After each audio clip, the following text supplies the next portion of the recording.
क्या बांग्लादेश हमसे लोन नहीं लेता, फैसिलिटी नहीं लेता, लाइन ऑफ क्रेडिट चलती है ना, उसको रोका जाना चाहिए। कुछ तो ऐसे कदम उठाए जाने चाहिए जिससे हिंदुओं की सुरक्षा सुनिश्चित हो सके। आप खुद ही सोचिए, आपने क्या इस तरीके की वीडियो हमारे देश में किसी अल्पसंख्यक के साथ ऐसा होता दिखा है? मुझे याद नहीं है। मुझे पालघर का साधु याद है, वो एक हिंदू था, वो एक साधु को इस तरीके से मारा गया था, ठीक है। वो कन्हैया लाल को बता के वीडियो बना के काट दिया गया था, ठीक है। वो चीज़ें मुझे याद है। मुझे नहीं याद है यहाँ किसी अल्पसंख्यक के साथ ऐसा हुआ है, और ना कोई इनके लिए आवाज़ उठाने वाला। हिंदुओं के लिए आवाज़ उठाने का मतलब है हम एक पार्टी से जुड़ गए हैं। मतलब आजकल तो ये फैशन बन गया, भाई तू हिंदू के बारे में बोल रहा है इसका मतलब तू बीजेपी समर्थक। अरे भैया, हमारा धर्म है वो, मैं उस धर्म से जुड़ी हुई हूँ। सनातन धर्म कभी से ही चलता आ रहा है। मैं अपने धर्म के बारे में क्यों नहीं बात करूँगी? उसका मतलब ये थोड़ी मैं किसी पार्टी से अटैच होगी। और अच्छी बात है अगर कोई पार्टी उसके लिए काम कर भी रही है तो क्या बुरा है, बताइए।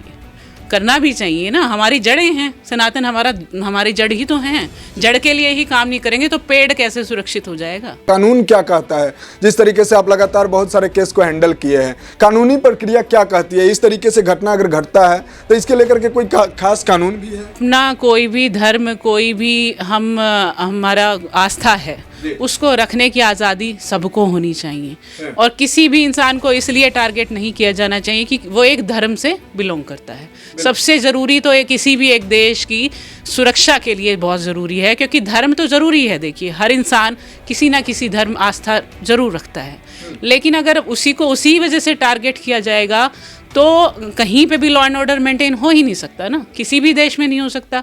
और दूसरा, इंडिया के अंदर तो इतने सारे हिंदू हैं, मतलब मेजॉरिटी जो है वो हिंदू हैं, और उसके ही बिल्कुल एक पड़ोसी देश में इस तरीके के हालात जो हैं बन गए हैं, तो क्या इंडिया को इससे मतलब कुछ करना नहीं चाहिए उन लोगों के लिए, अगर उनके इतने बुरे हालात हैं तो? हालांकि इंडिया में भी बहुत सारे बांग्लादेशी बसे हुए हैं, उसके लेकर के भी कई बार बिल्कुल जो बसे हुए हैं, या तो उनको वापस भेज के वो हिंदुओं को इंडिया में बुला लेना चाहिए। अगर वहाँ पे वो सुरक्षित नहीं रख पा रहे हैं, आप लोग उनकी सुरक्षा नहीं सुनिश्चित कर सकते हैं, तो ऐसा कोई कानून कीजिए ना।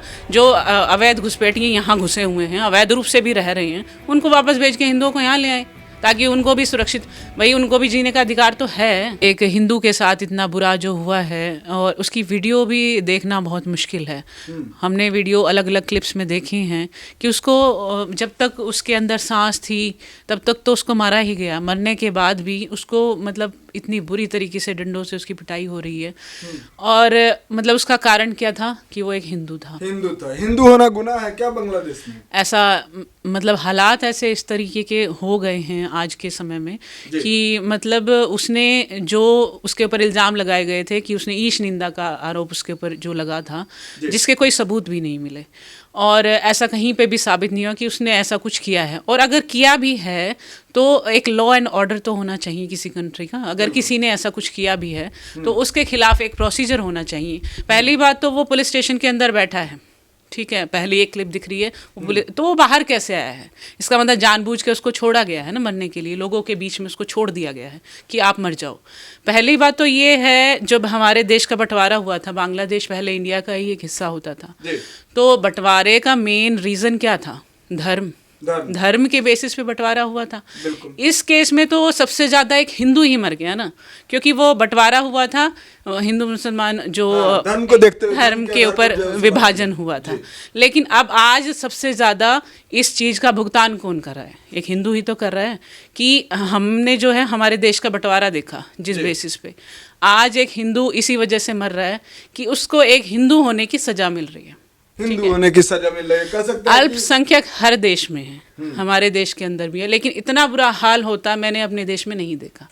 चाहे कहने को कोई कह सकता है कि लोगों को डर लगता है रहने में, लेकिन मैंने इस तरीके के हालात अपने देश में हिंदुओं के होते ज़रूर देखे हैं। पालघर में साधु की वीडियो जो हमने देखी थी, उसका इतना बुरा हाल किया गया था, मॉब लिंचिंग हुई थी, वो हमने देखा था, लेकिन वो भी हिंदू थे। हमारे देश के अंदर भी हिंदू ही मरा था। कन्हैया लाल का जो जिस तरीके से मर्डर हुआ था, वो क्या था? वो भी इसी वजह से हुआ था।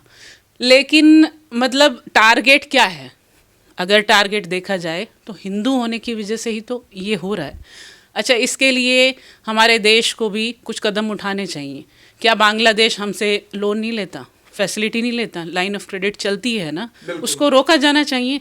कुछ तो ऐसे कदम उठाए जाने चाहिए जिससे हिंदुओं की सुरक्षा सुनिश्चित हो सके। सुरक्षा सुनिश्चित हो सके। मैम क्या कैसे देखते हैं, कानून क्या कहता है? जिस तरीके से आप लगातार बहुत सारे केस को हैंडल किए हैं, कानूनी प्रक्रिया क्या कहती है? इस तरीके से घटना अगर घटता है तो इसके लेकर के कोई खास कानून भी है? अपना कोई भी धर्म, कोई भी हमारा आस्था है, उसको रखने की आज़ादी सबको होनी चाहिए और किसी भी इंसान को इसलिए टारगेट नहीं किया जाना चाहिए कि वो एक धर्म से बिलोंग करता है। सबसे ज़रूरी तो किसी भी एक देश की सुरक्षा के लिए बहुत ज़रूरी है, क्योंकि धर्म तो ज़रूरी है। देखिए, हर इंसान किसी ना किसी धर्म आस्था ज़रूर रखता है, लेकिन अगर उसी को उसी वजह से टारगेट किया जाएगा तो कहीं पे भी लॉ एंड ऑर्डर मेंटेन हो ही नहीं सकता ना, किसी भी देश में नहीं हो सकता। और दूसरा, इंडिया के अंदर तो इतने सारे हिंदू हैं, मतलब मेजॉरिटी जो है वो हिंदू हैं, और उसके ही बिल्कुल एक पड़ोसी देश में इस तरीके के हालात जो हैं बन गए हैं, तो क्या इंडिया को इससे मतलब कुछ करना नहीं चाहिए उन लोगों के लिए, अगर उनके इतने बुरे हालात हैं तो? हालांकि इंडिया में भी बहुत सारे बांग्लादेशी बसे हुए हैं, उसके लेकर के भी कई बार बिल्कुल जो बसे हुए हैं, या तो उनको वापस भेज के वो हिंदुओं को इंडिया में बुला लेना चाहिए, अगर वहाँ पे वो सुरक्षित नहीं रख पा रहे हैं, आप लोग उनकी सुरक्षा नहीं सुनिश्चित कर सकते हैं, तो ऐसा कोई कानून कीजिए ना। जो अवैध घुसपैठिए यहाँ घुसे हुए हैं, अवैध रूप से भी रह रहे हैं, उनको वापस भेज के हिंदुओं को यहाँ ले आए, ताकि उनको भी सुरक्षित, भाई उनको भी जीने का अधिकार तो है। ह्यूमन राइट्स कमीशन कहाँ गए हैं? वो नहीं देख रहे हैं किसके साथ क्या हो रहा है, इतने बुरे हालात, मतलब वो करते भी कैसे हैं इतना बुरा हालत, मतलब एक तरीके से तालिबानी तरीके से उसको पेड़ पे लटका के जला दिया गया, इतने बुरे हालात जहाँ हुए। तो ह्यूमन राइट कमीशन तो कहीं है ही नहीं ना। इसका वजह क्या हो सकता है? आखिरकार ये वजह अगर जाना जाए तो क्या वजह है, क्यों जो है इस तरीके से लगातार प्रताड़ित किया जा रहा है? देखिए, विशेष ताकि उनकी तादाद कम हो जाए, मुझे ऐसा लगता है। तादाद? हाँ, मुझे ऐसा लगता है। वो कम होते तो जा रहे हैं। आप देखिए, इंडिया में तो अल्पसंख्यक बढ़ते गए हैं जी, क्योंकि उनके अपने राइट्स हैं, सुरक्षित हैं, और वो यहाँ पे इस तरीके के उनके साथ हालात नहीं होते। लेकिन चाहे वो पाकिस्तान है, बांग्लादेश है, वहाँ पे हिंदुओं की जो तादाद है धीरे धीरे धीरे धीरे कम होती जा रही है। क्यों कम होती जा रही है? उनके साथ ऐसा हो रहा है ना, धीरे धीरे क्या होगा, वो कन्वर्ट होते चले जाएंगे।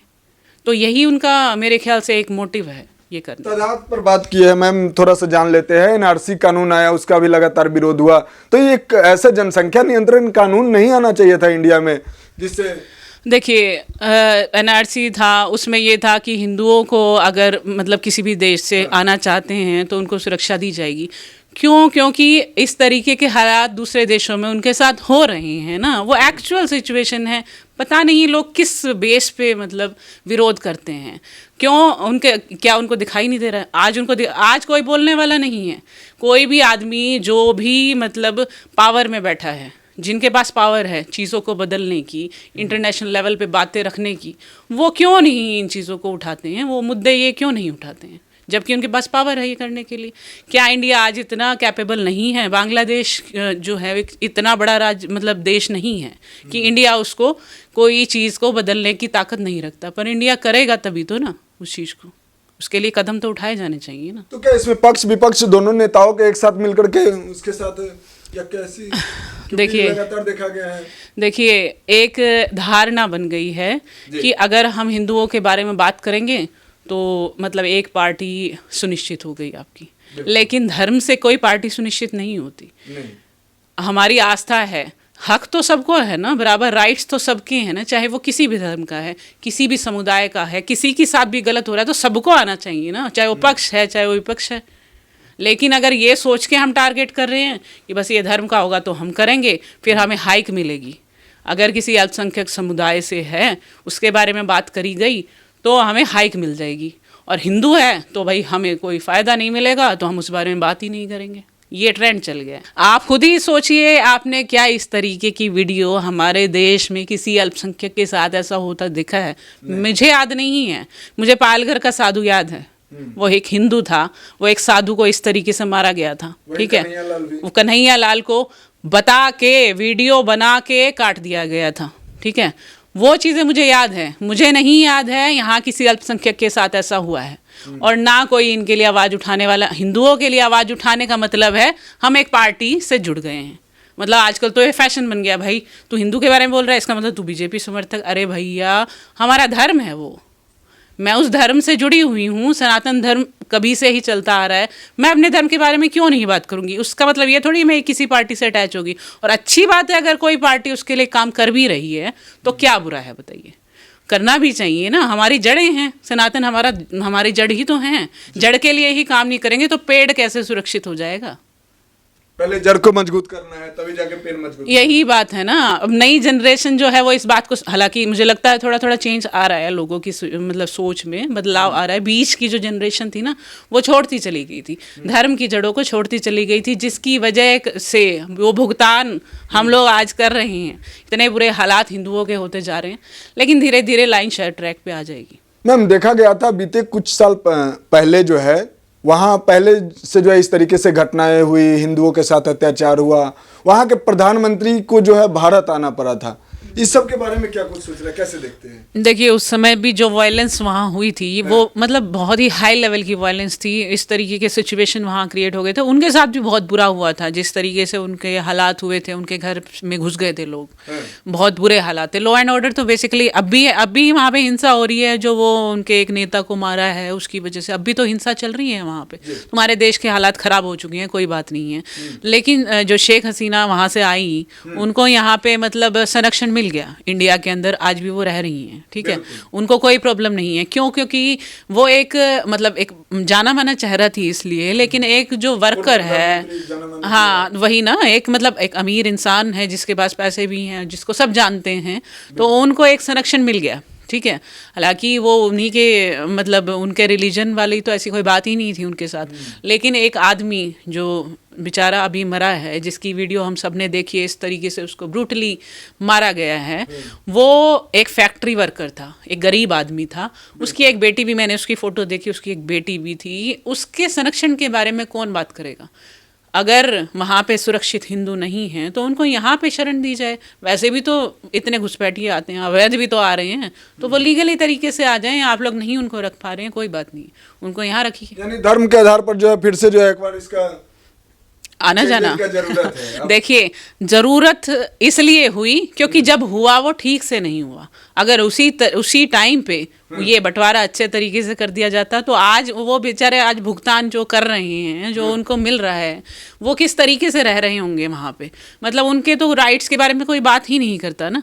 तो फिर अगर नहीं आप रख पा रहे हो, उनको नहीं संरक्षण दे पा रहे हैं, तो फिर और क्या हो सकता है? और तो कोई इसमें ऑप्शन है नहीं ना। अगर शेख हसीना वहाँ पे मतलब सुरक्षित नहीं थी, वो भी तो यहाँ आई हैं, तो ऐसे ही वो भी आ जाएंगे, क्या फ़र्क पड़ता है बताइए? जिसके पास मतलब रहने का सुविधा ही नहीं है, वो तो बेचारा वैसे ही गरीब आदमी था।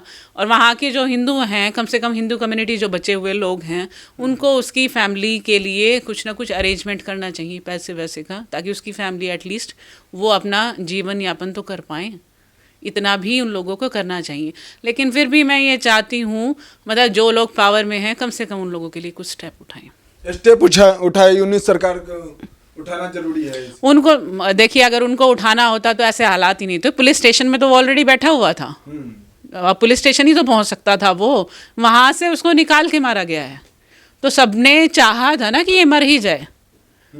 वो पुलिस स्टेशन में बैठा था तो वो बाहर कैसे पहुंचा है? या तो वहाँ के कानून व्यवस्था पर ये सब उन्होंने जानबूझ के तो उसको दिया है पब्लिक को, लो मार लो इसको, तो वो तो चीज़ें हैं ही नहीं। वहाँ की सरकार से तो हम क्या ही मतलब, अगर वो कर देंगे तो बहुत अच्छी बात है, हम चाहते हैं वो करें, लेकिन अगर वो नहीं कर सकते हैं तो और जो कंट्रीज़ हैं उनको इस चीज़ में इंटरप्ट करना चाहिए। अगर इसके खिलाफ अगर कोई मुहिम की बात हो तो आप लोग कैसे तैयार हैं? अगर कोई मुहिम की तैयारी हो तो देखिए, मुहिम बस एक ये है, अपने बच्चों को सनातन की शिक्षा दें, अपने धर्म को बचाने। देखिए, सब अपना काम करते हैं, मैं भी अपना काम कर रही, वकालत भी मेरा धर्म है, ठीक है, और हिंदू भी मेरा धर्म है। काम के साथ साथ अपने धर्म को भी बराबर मतलब सोचें, उसके लिए जो ज़रूरी चीज़ें हैं कदम उठाते रहें। हर आदमी कदम उठाएगा तो ये अपने आप हो जाएगा ना। हो जाएगा। ठीक है मैम, समय दिए बहुत बहुत धन्यवाद। तो कुल मिलाकर अभी आपने सुना, अभी हमारे साथ एडवोकेट निशा गौर मैम थी, इनका जो राय था वो रखी। आप बाकी जो है आपका प्रतिक्रिया क्या कहता है नीचे कमेंट में इंतजार रहेगा। मिलते किसी अन्य खास खबरों के साथ, तब तक ले दीजिए इजाजत। जय हिंद, जय भारत, वंदे मातरम।